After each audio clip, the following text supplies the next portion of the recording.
Hey, what's up, wrestling fans? I'm going to give you a very brief bullet point rundown of everything that happened on Raw and my opinions. Very brief analysis on what I thought of what happened for the February 18th, 2013 episode of Monday Night Raw. So it opened up with a very brief Elimination Chamber video package, and then it went straight into kind of a verbal promo between John Cena and CM Punk. John Cena's on that quest for the road to WrestleMania, and CM Punk still claims to be the champ.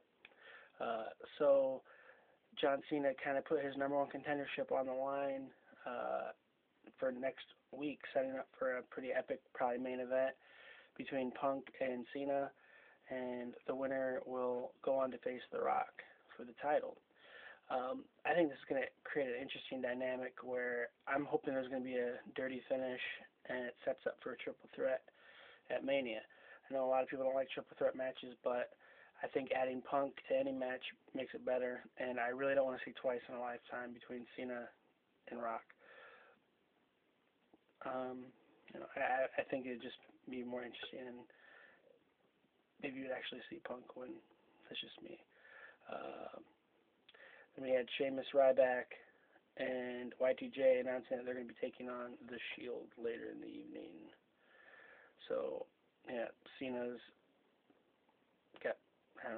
couldn't wrestle, so, yeah. Then we had Sin Cara, if you were listening, Sin Cara taking on Mark Henry. Squash match. Just a pure squash. Khali came out. This is a minute, very short match. Mark Henry got the win. Khali came out, and then Mark Henry ran away, teasing that they were going to fight, but it didn't happen. If you saw last week's Raw or last week's recap, Mark Henry looked amazing compared to Great Khali last week. This is a stupid feud. Then we had a commercial for they had like 3 Fandango commercials going at one time, and one, I think they kind of eliminated it. It was kind of a stereotypically gay commercial. I'm glad they got rid of that one because it's pretty stupid. Then we had Miz and Cesaro. It was a super short match. It went to it was a DQ thing. It was really dumb. It was a super short match. I just keep feeling the fire, I guess. Oh wait. No. Miz, I apologize. Miz got the figure 4 submission, and it's setting up for a no DQ match. I apologize. Wait. Yeah, whatever. Then we had a YouTube video from Zebediah about immigration. Yeah, I really don't care for this character. I don't appreciate it. I realize it's being a heel. You're not supposed to like it. Whatever. I'm not a fan. Dana Bryan and Kane arguing in the back. They're saying, "Don't come. You don't come for my match. I won't come for your match." They don't want any distractions.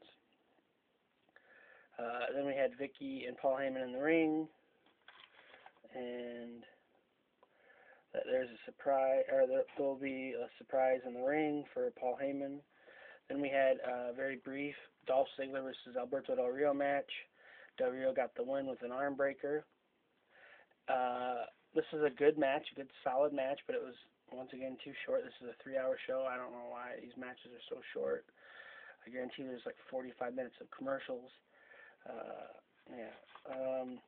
Right after the match, Big E Langston came in and just annihilated Del Rio with the slam, and they did this awesome tease where Dolph Ziggler decided he was going to cash in the Money in the Bank.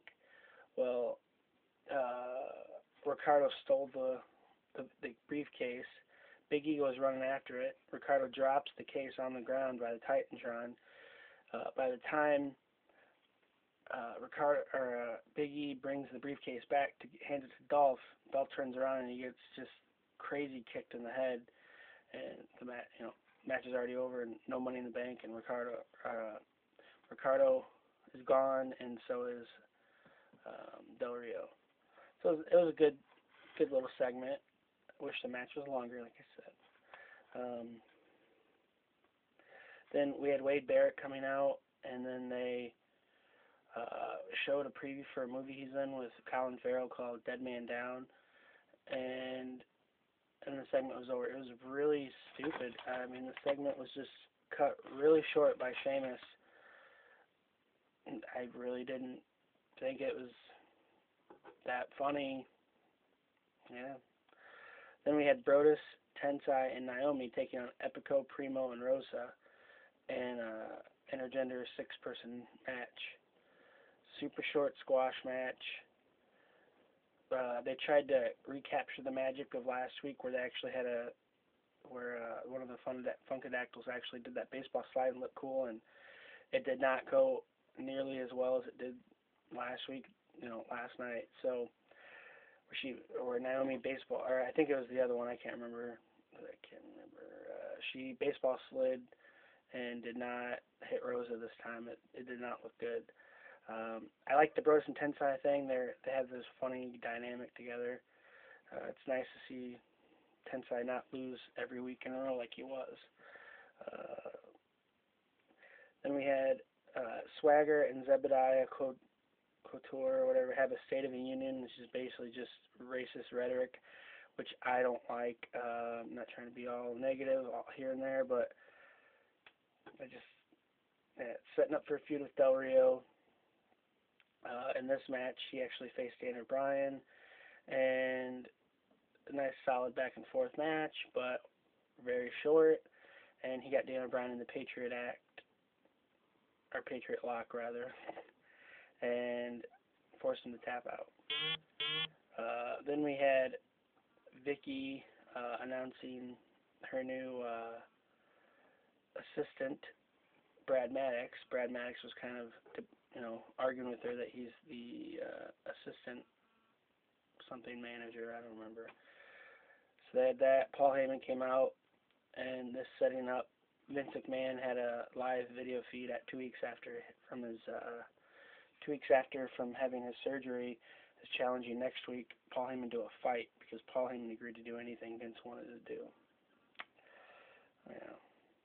So I don't know how that's going to work out next week. Y2J, Sheamus, and Ryback versus The Shield. This is the first ever match the Shield's actually had on Raw. This is, I believe, their third official match. They had Elimination Chamber and then not Survivor Series. Was it Survivor Series? Yeah. And so this is like official match on Raw. Crazy back and forth match. You got some top tier talent in the ring. Right as Jericho is going for that the Lion Tamer, Seth Rollins gave that crazy off the top rope flying knee, knocked him out, and setting up for Ambrose to get the quick pin. I'm glad they're actually really pushing the Shield as a top heel group, and they're not losing left and right, so that's a good thing. A win over people like Sheamus, Ryback, and Y2J now is a big deal.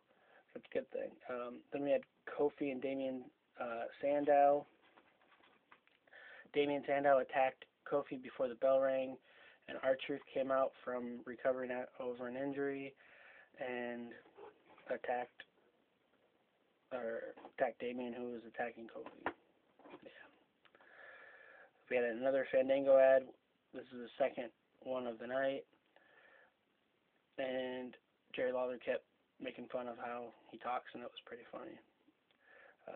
Then we had Randy Orton taking on Kane for some reason. Daniel Bryan came out and distracted Kane. It was not a good finish. Randy Orton got the win again. Sorry, I'm bored. And then we had a marching band coming out for the Rock celebration. That was cool. Yeah, I enjoyed that. It was neat to see a new belt. I'm on the fence with this belt. It's definitely better than the spinner. But, I had a good time with the end segment. Yeah. I'm going to end the video here and say appreciate you watching my video. Let me know what you think of the thought of Raw. If you're looking forward to any upcoming shows, Saturday Morning Slam, Friday Night SmackDown, Wednesday Night Main Event. Appreciate you watching my video. What do you think is going to happen at Mania? Have a good one.